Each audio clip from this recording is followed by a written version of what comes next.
Creating an accent wall can really make a room pop. Now you can do that with a contrasting paint color. But today we're going to take a different approach. We're going to add a wall back here that has a lot of texture. In fact, we're going to turn this wall into stone. Well, not actual stone, but realistic faux panels I found online at Decorative Ceiling Tiles. The stone panels arrived today, and as you can see, each one is individually boxed. Let's open this up. Yep, nicely wrapped in plastic, got insulation on both ends, everything arrived in good shape. You know, and one thing I noticed about this right away, it's extremely light. Now these are made of high-density polyurethane, and I think they're very realistic looking. Each panel is a precise duplicate of individually selected real stones, which are hand-stained by trained artisans to ensure the panels look indistinguishable from the real thing. It's important to bring the panels into the room where they'll be installed about 24 hours ahead of time, so they can acclimate to the temperature and humidity. It's also important to store them flat as opposed to putting them up on edge. We're almost ready to begin installing, but there are a couple of issues that we have to take care of first. Now, these panels are designed to be interlocking like this. That makes the joint or seam virtually invisible. But this interlocking design becomes a problem over here because the end of this panel is going to go in that corner, and we need a straight edge right here.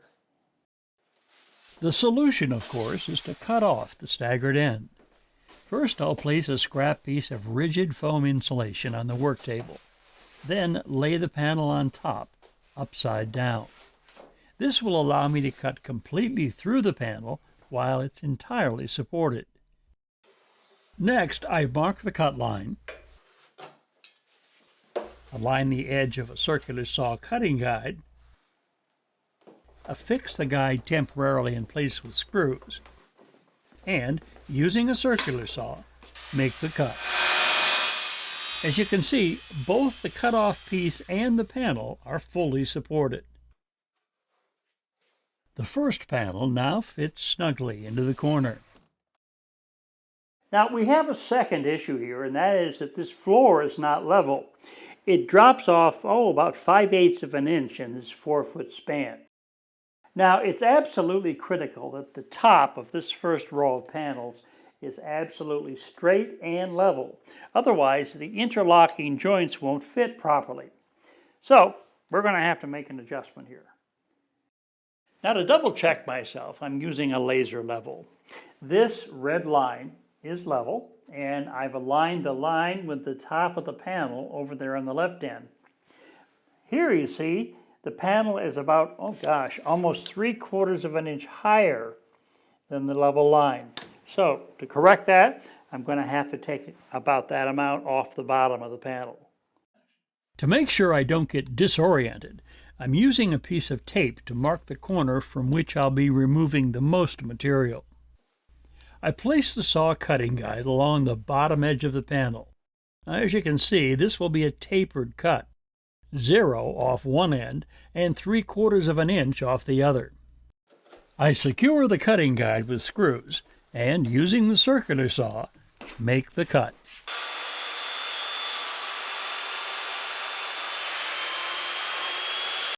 Using the panel as a guide, I mark the location of the top edge on the wall. Then, with the 4-foot level, I draw a line showing where the top of the panel should be after it's cut. A test fit shows that everything is correct. A quick note here.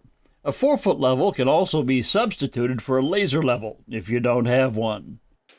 The second panel needs to be trimmed in much the same way, since the floor is sloped from one end of the wall to the other.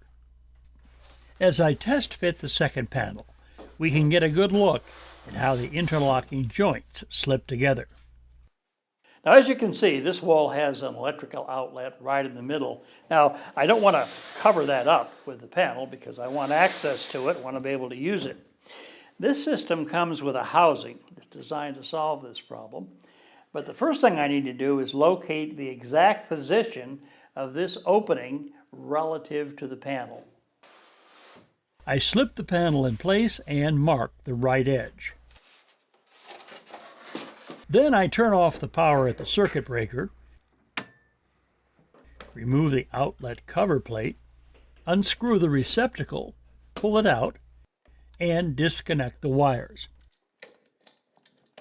Now it's a matter of measuring the distance from the top and right side to the edges of the electrical box, then transferring those measurements to the panel.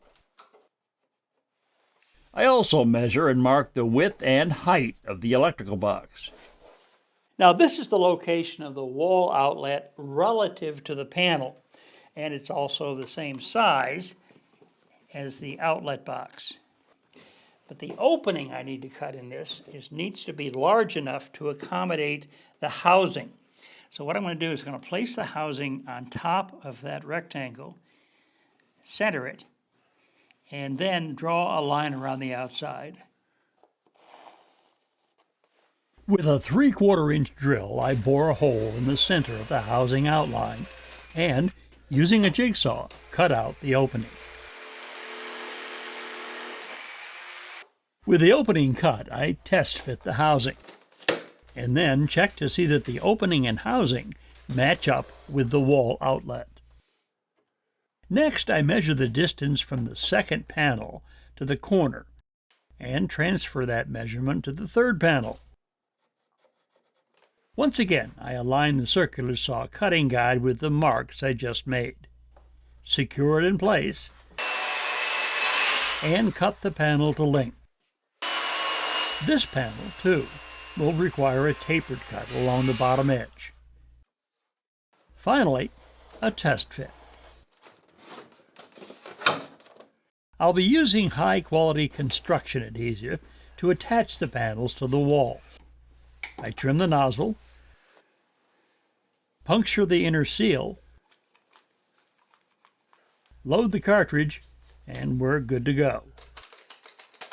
I apply the adhesive in long, straight beads on the back of the panel, set the first panel in position, then use a finish nail gun to secure it in place while the adhesive sets. Using the same process, I install the second and third panels in the first row. Well, I want to start the second row here, but before I do, I want to talk for just a second about the seams between the panels. They're almost invisible. In fact, I've highlighted this one with some blue tape.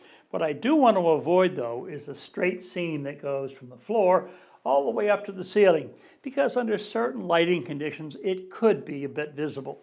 So, I have cut this end panel shorter than the one below, so that the seam is here rather than here.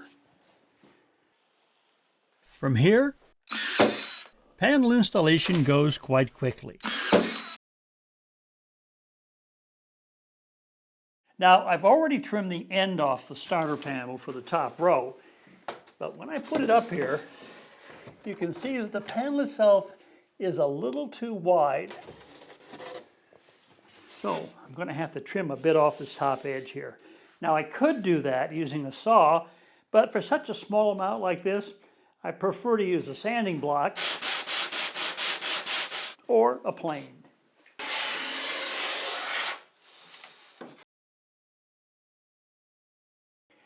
This is an electrical outlet box extender.